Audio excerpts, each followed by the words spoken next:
Formula ఈ race కేసులో ACB విచారణను వేగవంతం చేసింది. కేసులో A1గా ఉన్న మాజీ మంత్రి కేటీఆర్ను ఈ నెల 6న విచారణకు హాజరవ్వాలని నోటీసులు ఇచ్చింది.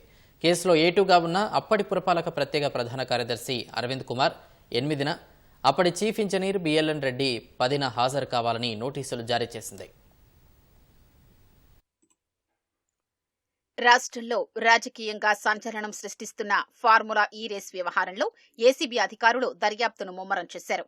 ఇప్పటికే ఫిర్యాదుదారుడు దానకిషోర్ వాంగ్మూలం నమోదు చేసిన అధికారులు తాజాగా నిందితుల్ని విచారణకు హాజరు కావాలని నోటీసులిచ్చారు. కేటీఆర్ 6న, అరవింద్ కుమార్ 8న, బిఎల్ఎన్ రెడ్డి 10న హాజరవ్వాలని నోటీసుల్లో పేర్కొన్నారు. ముగ్గురు నుంచి వాంగ్మూలాలు సేకరించిన అనంతరమే తదుపరి కార్యాచరణపై ఏసీబీ దృష్టి సారించనుంది. ఫార్ములా ఈ రేస్ నిర్వహణ నిమిత్తం లండన్లోని ఫార్ములా ఈ ఆపరేషన్స్ FEOకు 2 విడతలుగా సుమారు 46 కోట్ల రూపాయల సొమ్ము చెల్లింపుల్లో ఉల్లంఘనలు జరిగాయంటూ MAUD ముఖ్య కార్యదర్శి దానకిషోర్ ఫిర్యాదు చేయగా ఏసీబీ గత నెల 19న FIR నమోదు చేసి దర్యాప్తు చేస్తోంది. అందులో కేటీఆర్ ను ప్రధాన నిందితుడిగా పేర్కొంది.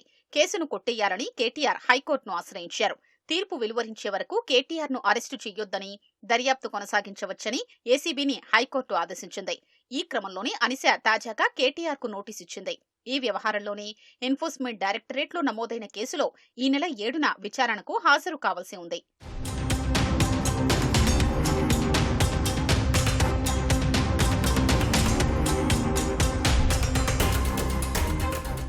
హైదరాబాద్లో ఫార్ములా ఈ రేస్ 9, 10, 11, 12 సీజన్ల నిర్వహణకు తొలుత MAUD, FEO, ఏస్ నెక్స్ట్ జెన్ ప్రైవేట్ లిమిటెడ్ మధ్య త్రైపాక్షిక ఒప్పందం కుదిరింది.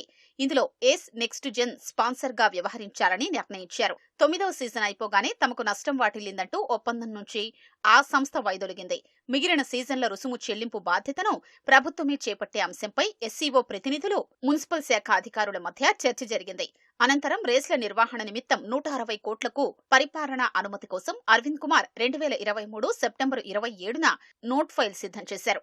మొదటి వాయిదా చెల్లింపు అభ్యర్థనతో HMDA నోట్ ఫైల్ ను మున్సిపల్ శాఖ మంత్రి హోదాలో కేటీఆర్ అప్పట్లో ఆమోదించారు. అయితే నోట్ ఫైల్ ను ఆమోదించే విషయంలో మున్సిపల్ శాఖకు సర్క్యులేట్ చేయలేదని ప్రాథమిక దర్యాప్తులో గుర్తించారు. అలాగే కాంపిటెంట్ అథారిటీ నుంచి, ఆర్థిక శాఖ నుంచి అనుమతులు పొందలేదని వెల్లడైంది. మరోవైపు HMDA ఫైల్పై 160 కోట్లకు పైగా పరిపాలనాపరమైన అనుమతులు మంజూరు చేసే అధికారం మంత్రికి లేదని గుర్తించారు. ఈ నేపథ్యంలో ఉల్లంఘనల గురించి కేటీఆర్ ను విచారించే అవకాశం కనిపిస్తోంది. అలాగే విదేశీ సంస్థకు సొమ్ము చెల్లించే అంశంలో RBI నిబంధనల్ని ఎందుకు ఉల్లంఘించాల్సి వచ్చిందని ప్రశ్నించనున్నట్లు సమాచారం. మరోవైపు సీజన్ 10 కోసం ఏస్ నెక్స్ట్ జెన్ స్పాన్సర్ గా FEOకు రుసుం చెల్లించకుండానే ఒప్పందాన్ని రద్దు చేసుకున్నా చర్యలెందుకు చేపట్టలేదని ప్రశ్నించే అవకాశం ఉన్నట్లు తెలుస్తోంది.